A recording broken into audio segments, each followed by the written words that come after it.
yung fake news ng GMA News Online. Pero wala po tayo naririnig na anong klaseng imik galing sa TRICOM. Alam po ninyo, ang TRICOM at ang BBM government po ang siyang pangunahing tagapaglabas ng fake news.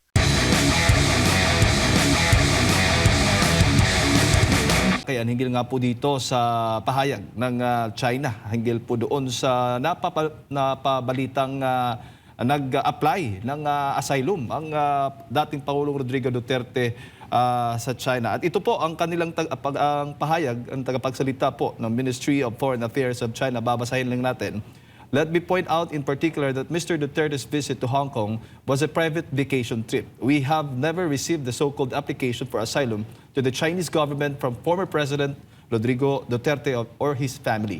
We hope people from the media can be careful about the so-called information from sources, either unfounded or ill-motivated, and do not easily believe what they hear. Ano po ang inyong komento dito, Kametong?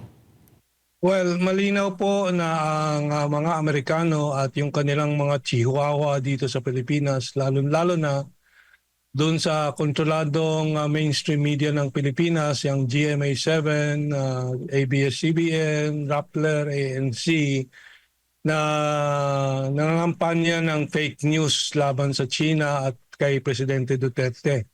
Kasi sa harap ko mismo sa screen ko po, kasi na-record ko ito nasa archive ko, GMA News Online, inulat na headline po, this is March 11, yung sinabi po ni Vice President Sara Duterte sa kanila at sa publiko at nalabas din sa ibang mga media. March 11 ito ang headline po dito ng GMA News is, Ex-President Duterte did not seek asylum in China, ayon kay Vice President Sara Duterte. March 11 yan March 20, ang headline po ng GMA News Online naman, March 20 naman ito more than 1 week later. Duterte denied asylum in China before ICC arrest. Says source who detailed arrest. Says source. Wala pong mailabas ang GMA7 na pangalan kung sinong nagsabi po nito. So alam nila, this is fake news. Pero paulit-ulit. Ang Chinese Foreign Ministry 3 beses na nag-deny na may application for asylum. At hindi po ganyang kasimple sa China ang mag-apply for asylum because China is not part of the Refugee Convention and the other conventions regarding itong mga refugees.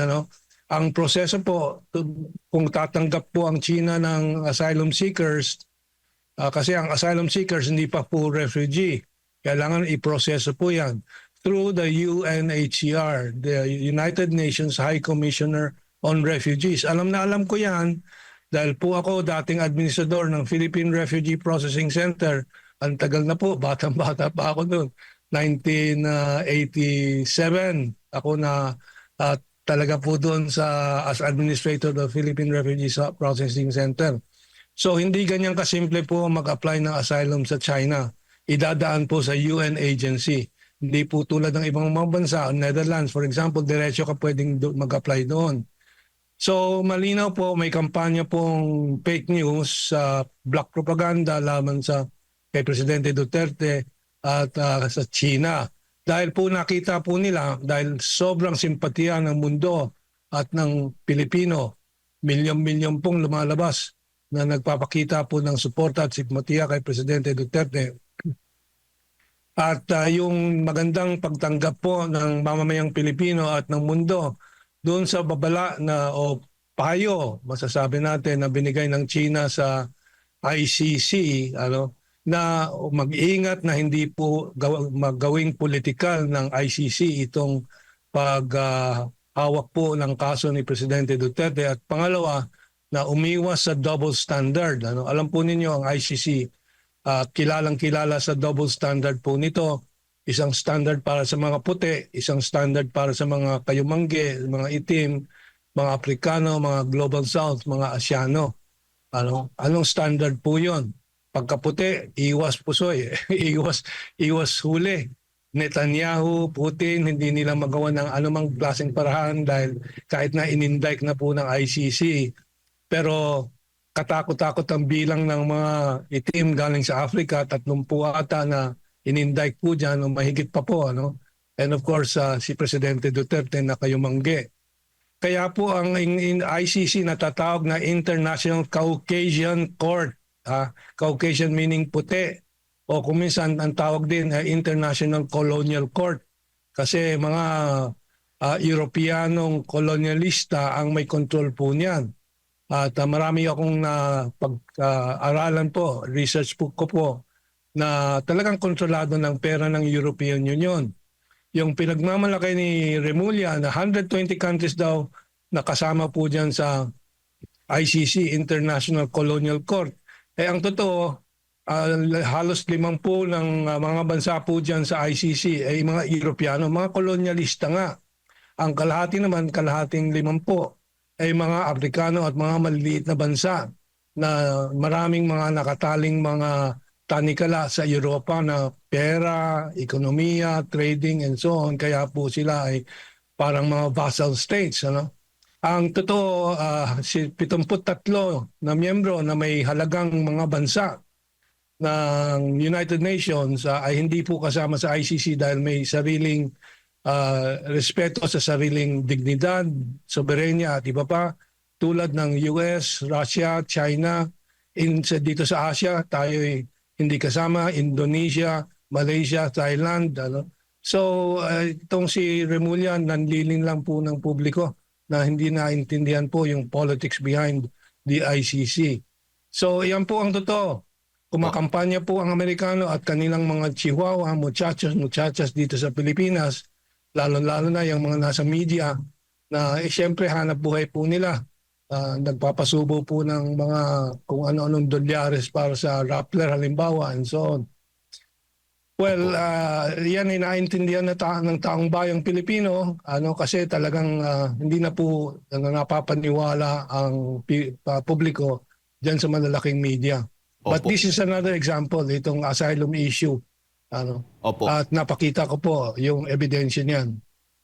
Opo, Kamentong, kung sakali man mag-apply ang Pangulo sana ng asylum, hindi ho ba qualified din po ba siya na makapag-apply doon sa China? Kwalipikado po kasi po talagang napakalinaw po ang persecution na ginagawa kay Presidente Duterte. Maliwanag na maliwanag ang kawalan ng due process, at suppression, repression ng kanyang rights. So I think immediately po aakapin po ng China at mabibigyan ng pagkakanlong si Presidente Duterte doon para maprotektahan po. May nagpapatuloy na investigasyon ang Kamara hinggil po sa paglaban kontra fake news at yung mga imbitado ay madalas yung mga vloggers po, Kamentong. Sa tingin mo, pati yung mga nasa mainstream, isama na rin? Yan na nga po, pinakita ko po sa inyo yung fake news ng GMA News Online. Pero wala po tayo naririnig na anong klaseng imik galing sa TRICOM. Alam po ninyo, ang TRICOM at ang BBM government po ang siyang pangunahing tagapaglabas ng fake news. Yung fake news na 30,000 mga kasong EJK lamang kay Duterte ngayon napatunayan po sa warrant of arrest ng ICC na 43 kaso lang spread out over 8 years. So mga 4 na kaso, 5 kaso, 1 taon. At hindi pa siya brain mastermind, kundi indirect co-conspirator. So, yan po talaga, sila po ang talagang takapagtaguyod ng fake news. Yung TRICOM na yan, yung mga kongresista na yan, matapang pong mag-fake news na palalabasin nila ibang may fake news. So, kasi po ginagamit nila ang kapangyarihan ng pamahalaan ng gobyerno, ng kongreso, sa maling paggamit po nila ng mga prinsipyo ng konstitusyon. So yan po ang totoo. Sila po ang talagang fountainhead. Sila po ang pinagsisimulan ng lahat ng fake news sa lipunan po natin. Opo, Kamentong, bago ko lang ipasa kay Partner Admar, nakikita po ninyo na kung namomonitor po ninyo Yung mga kababayan natin sa Netherlands, nandun po yung ilan po sa mga journalist po mula sa iba't ibang mainstream media. At nakikita po ninyo yung mga kababayan natin, hindi mapigilan na i-bash o baga ipahayag ang kanilang mga saloobin laban po doon sa mga journalist na nagpapahayag nga ng maling impormasyon daw. Ano ho ba ang masasabi po ninyo? Well, hindi naman po bobo ang madla, ano? Kaya po nahalata na at nabubunga sila, ano, yung taga GMA7 na babaeng reporter nga na huli off cam na naka-on ng mic na nilalait po ang mga pro Duterte o yung mga sumusuporta kay Presidente Duterte, no? Nabunga, ano? So napakalinaw, alam na po ng taong bayan kung anong totoong balita galing sa totoong sources, makatotohanan ng sources, at ano ang mga fake news galing sa fake sources na nagtatayo na sila ang journalist daw and so on. Pero lahat po sila bayaran. And dito sa ating media sa Pilipinas, importante po na aking bigyan ng diin na yung mga kontrolado ng mga oligarchs na media, Inquirer, Philippine Star and so on, sila po talaga ay tinataniman araw-araw, bawat oras ng mga fake news para linlangin ang sambayanan. Pero hindi na po malilinlang ang sambayanan. Nakita po natin dito, naked truth po ang ginawa nila laban kay Presidente Duterte na pangapi na hindi na po matanggap ng sambayanan.